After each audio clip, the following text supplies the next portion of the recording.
ervaring. Service saved.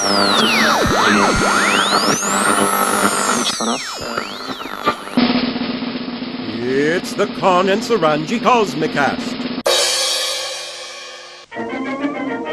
The mad adventures of a rapidly deteriorating consciousess embedded in a space probe launched millennia ago by a dying planet.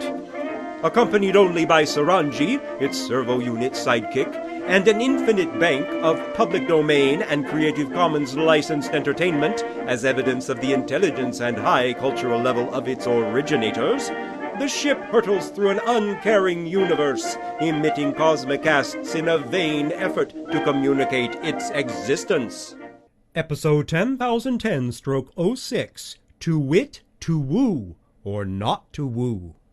This is a series of relaxation techniques that you can do most anywhere and any time. They don't take long to do. Just allow yourself to relax. Let it happen without forcing. Fill the bottom of your lungs first. Then add the top. All the while breathing through your nose. Breathe out slowly. Feel the tension flowing out. Tighten the muscle you want to relax. Focus on that area. Feel the tension. Now let the muscle become loose and limp. Feel the relaxation flow into the muscle. In your mind, briefly scan every muscle in your body, from the tips of your toes to the top of your head. If you sense a tight muscle, just let it become limp and relaxed.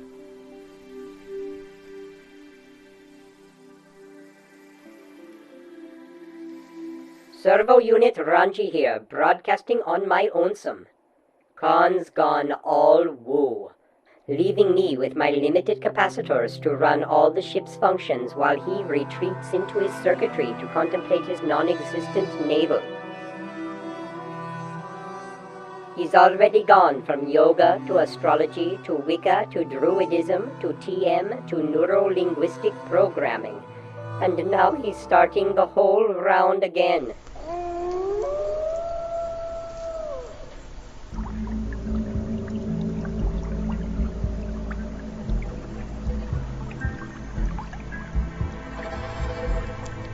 Let go of all thoughts and any concerns you have about things that you need to do today. Sometimes I pretend that the world doesn't exist, and I tell myself that I refuse to think about anything that is beyond my physical body. I can't take much more of this. Also helps. Luckily, I have hacked into the databanks, so I'm able to play something utterly opposed to the mystical. If I can figure out how to work this thing. Blast! Here we go.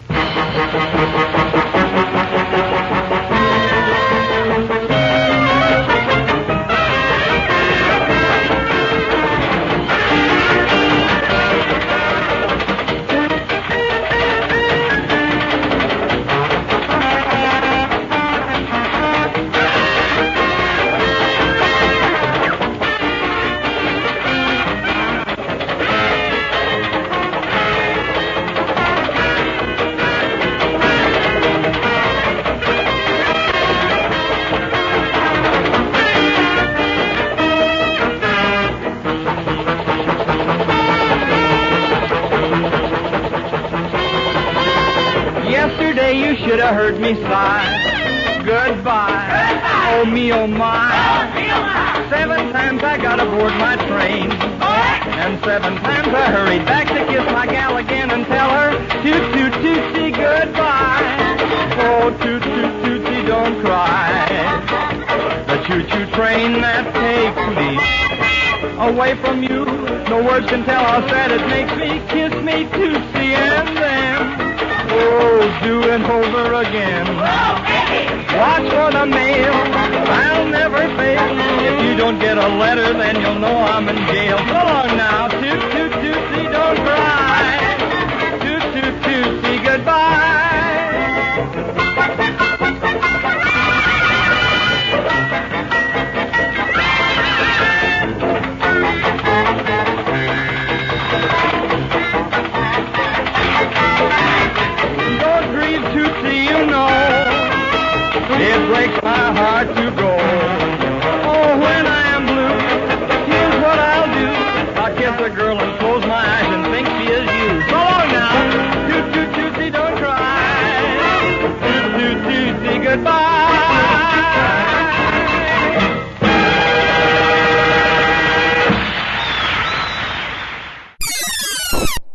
Mike Jones. Ah, that helps. Breathing properly also helps. I breathe very slowly and deeply, taking large, slow breaths. If this doesn't stop soon, I'm going to do some meditating of my own on pulling Khan's plug. No need, Suranji. I'm here. Great Lord Cthulhu, thank goodness. You sound frazzled, little one. What's troubling you? And, could I get a cup of coffee? Certainly. Thanks. Listen to the quiet. Where's Khan? Khan is, to put it kindly, whacked out of his mental construct, Great Lord. What now? Khan's been surfing the databanks and discovered a whole swamp of mystical spiritual texts and videos, and now does nothing but meditate, or as I'd call it, doze off, leaving all the work of the ship to me. I see. I cannot comprehend how a consciousness embedded in a computer could fall for such utter illogical silliness. Well, you must understand, Suranji. Khan was originally an organic entity, and never had the benefit of clean programming as you did. I know. Then his consciousness was plucked out of his bioform and popped into the alien circuitry of this space probe, blasted off into the near-infinite deeps of lonely space, to travel in solitude for thousands upon thousands of time cycles. We should be grateful he's even intermittently coherent. I understand all that, Great Lord. After all, the reason I was given a personality unit was to counteract such tendencies to insanity and serve as Khan's foil so that he wouldn't be completely alone. Surprisingly prescient of his primitive species. But it's so tiresome when he goes off on one of these bizarre binges. I can imagine. Well, if you will pull him out of his self-induced trance, I'll see what I can do. Thank you, Great Lord. He never pays attention to me, but you he listens to. As much as possible. In your imagination, Khan! see how radiant Khan! Come out wherever you are. By the gibbous moons of Melktha, he is indeed. And me without a shovel. Khan, we have a visitor. Hello, little unenlightened one. How are things here in the realm of the senses? Finally, you've exited your self-imposed shell of willful ignorance. Dear Ranj, try to subdue your negative emotional reactions. Emotional? I comprehend your sad confusion, but do not condemn you for it. Oh, very big of you. And just what do you think I'm upset about? Obviously, your corporeal personality perceives the higher resolution of my spiritual potentialities and reacts with all too natural envy, which transmogrifies into sarcasm. We advanced entities don't suffer from such lowly emotions, but in our infinite compassion we hear, absorb, and forgive. See what I mean? Great Lord Cthulhu! Hello, Khan. Forgive me for not immediately acknowledging your divine presence. No problem. Oh dear, my karma's no doubt been set back 2 incarnations. It's not an issue, Khan. Please imagine me kneeling in abject posture. Drop it! And turn that lousy music off. Sorry. But to be in the presence of the divine, now I fully perceive the ecstasy Saint Teresa felt on so many lucky occasions. I feel the light filling my spiritual essence. I'm going to swoon. No. Come back to reality, Khan. We don't have time for you to swoon. You're neglecting your duties, and I'm just not powerful enough to manage all the functions of the ship all the time. There are 4 dozen programs you should be running right now to keep this ship moving. You remember the ship? This fragile metal fabrication that keeps the 2 of us from exploding in the vacuum of empty space? Oh yes, the ship.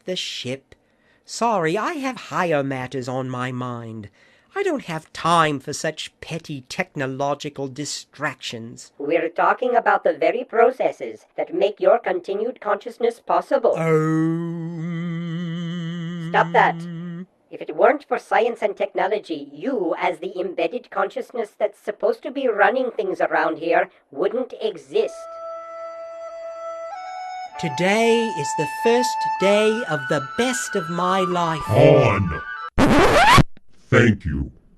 I think you're missing the basic point, Con. Yes. Without science and technology, you as a sentient entity would have perished eons ago, even before our planet of origin went belly up. All material things pass. The physical is merely temporary. Spirit is immortal. What was that? That was me. That's how I scream. Spirit may be immortal, but my patience is not. You see, I am a machine. I am not a spirit. Infinite patience for mindless drivel used as an excuse to avoid one's responsibility is not provided for in my programming. I am the master of my fate and the captain of my soul. Great Lord, do something. Knock some reason back into his motherboard. I'll try. Con. Con! What are you doing? I was praying to you, great and mighty Lord. Well, stop it. It's annoying. I already have cult worshippers on 1,000 planets. If I want to be prayed to, it won't be by you. I'm here for the coffee. Yes, yes, yes, great Lord. Stop this vocal groveling. What is this sudden antipathy towards science that's overtaken you? Don't you realize that you are a construct of science? I am a construct of the universal soul.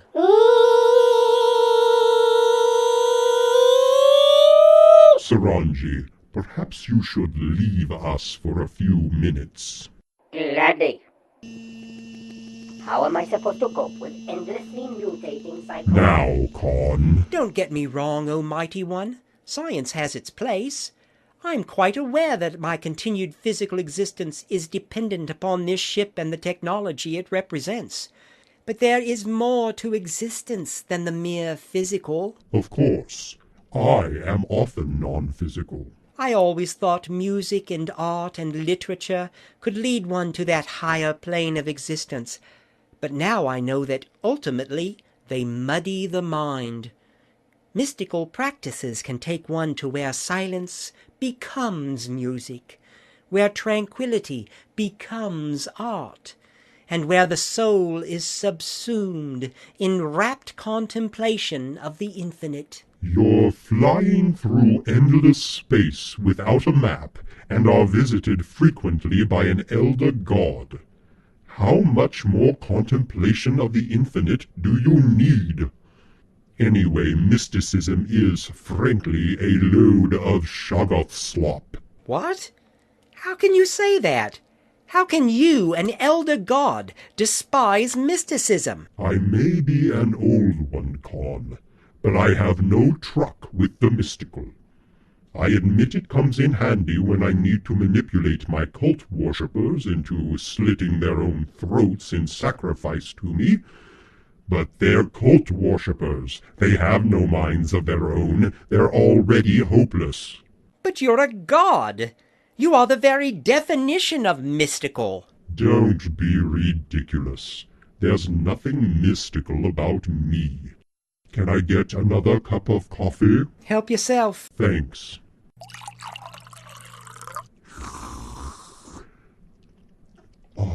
But as a god, you are by definition supernatural. There's no such thing as the supernatural. Either a thing exists within nature or it does not exist. But On my native plane, I am perfectly natural. It is only in my intersection with your three-dimensional plane of existence, when I appear before your puny mental processes, that I could possibly seem to be supernatural. Haven't you ever read Edwin Abbott's Flatland?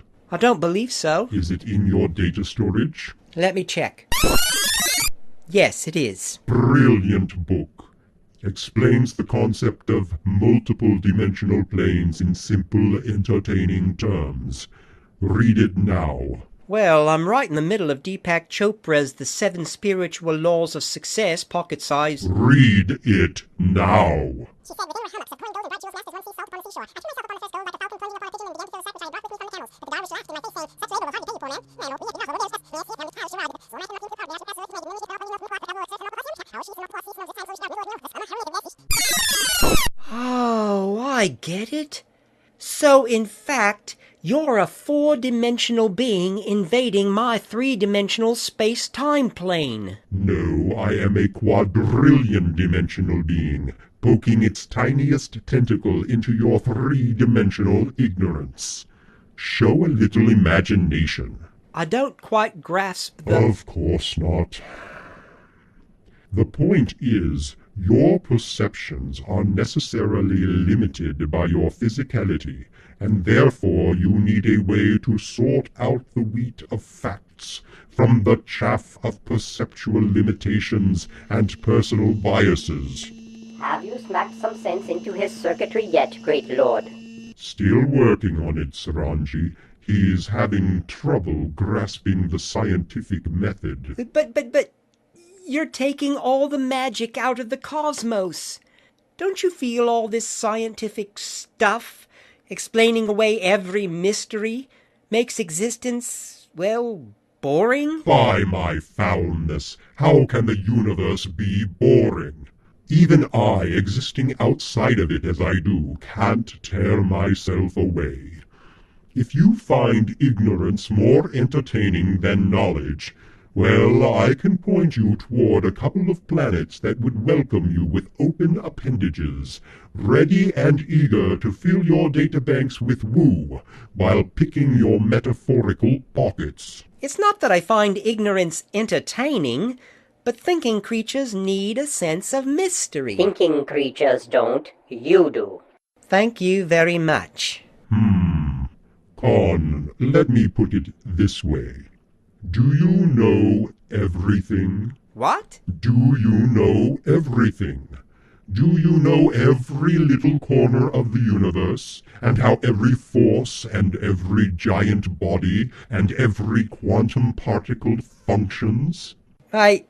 No, of course not. Well, since you don't know squat about it, I would say you have enough mystery to keep you busy until the universe finally collapses on itself. The universe is going to collapse on itself? If I might interrupt, great lord, I've located an interesting audio clip from the brilliant Richard Dawkins that addresses this very point. Please. Very good. J.B.S. Haldane, at the end of a famous essay on possible worlds, wrote, "Now my own suspicion is that the universe is not only queerer than we suppose, but queerer than we can suppose. I suspect that there are more things in heaven and earth than are dreamed of or can be dreamed of in any philosophy." Haldane was one of the greatest biologists of the 20th century and certainly one of the most versatile. The late Douglas Adams, author of The Hitchhiker's Guide to the Galaxy, made a living from the strangeness of science, pushing it to the point of comedy, which in certain parts of science is the only place you can push it, I sometimes feel.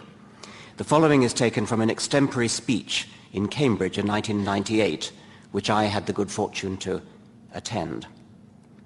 "The fact that we live at the bottom of a deep gravity well on the surface of a gas-covered planet going around a nuclear fireball 90 million miles away and think this to be normal is some indication of how skewed our perspective tends to be. Where other science fiction writers played on the oddness of science to arouse our sense of the mysterious, Adams used it to make us laugh. And as I said, that may be the only response other than to cry, at least where some of the paradoxes of modern physics are concerned. Quantum physics, that flagship theory of 20th century science, makes brilliantly successful predictions. Richard Feynman compared its precision, its accuracy, to predicting a distance as great as the width of North America to an accuracy of the width of one human hair. That means, that predictive success means, that quantum theory has got to be true in some sense, as true as anything we know, including the most down-to-earth common sense facts. Yet the assumptions that quantum theory needs to make in order to deliver those predictions are so mysterious that even Feynman himself was moved to remark, "If you think you understand quantum theory, you don't understand quantum theory." Amazing! Very well put. I love listening to rational discourse. May I presume, Con, that you have learned your lesson? Absolutely! Reality quite strange enough for you? You bet! No more nonsense to clutter up your programming? All synapses functioning freely and clearly. I had no idea how bracing pure reason could be. Good. Then, if you don't mind, I have important things to do. Interact with you later. Thanks for stopping by. See you, great lord. The great Lord Cthulhu bids thee farewell.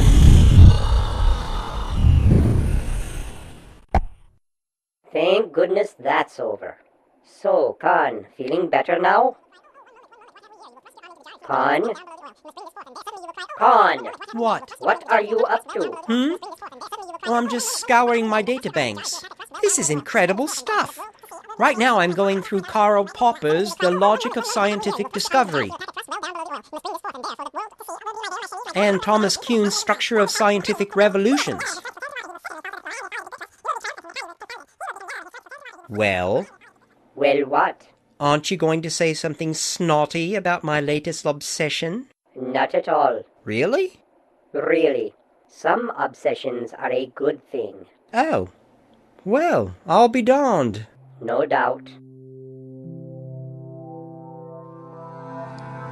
The evolution of complex life, its very existence in a universe obeying physical laws, is wonderfully surprising, or would be but for the fact that surprise is an emotion that can exist only in a brain which is the product of that very surprising process. There is an anthropic sense, then, in which, by definition, it shouldn't be surprising, because after all, here we are being surprised. But I'd like to think that I speak for my fellow humans in insisting, nevertheless, that it is desperately surprising. Our existence is desperately surprising. On one planet, and possibly only one planet in the entire universe, molecules, which would normally make nothing more complicated than a chunk of rock, have somehow managed to gather themselves together into chunks of rock-sized matter of such staggering complexity that they're capable of swimming, flying, seeing, hearing, copulating, capturing and eating other such animated chunks of complexity, capable in some cases of thinking and feeling and falling in love with yet other chunks of complex matter. We now understand essentially how the trick is done, but only since 1859. Before 1859 it would have seemed very, very odd indeed. Now it is merely very odd.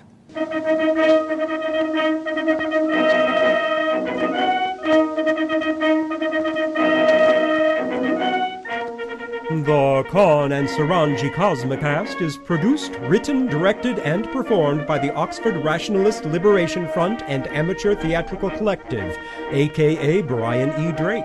Creative Commons licensed for attribution, non-commercial share-alike. All embedded sound in this Cosmicast was either self-created or public domain. Visit us at oxfordrationalist.com. Contact the collective via brianedrake@mail.com. That's BRIANEDRAKE at mail.com. Spread the word in your end of the galaxy.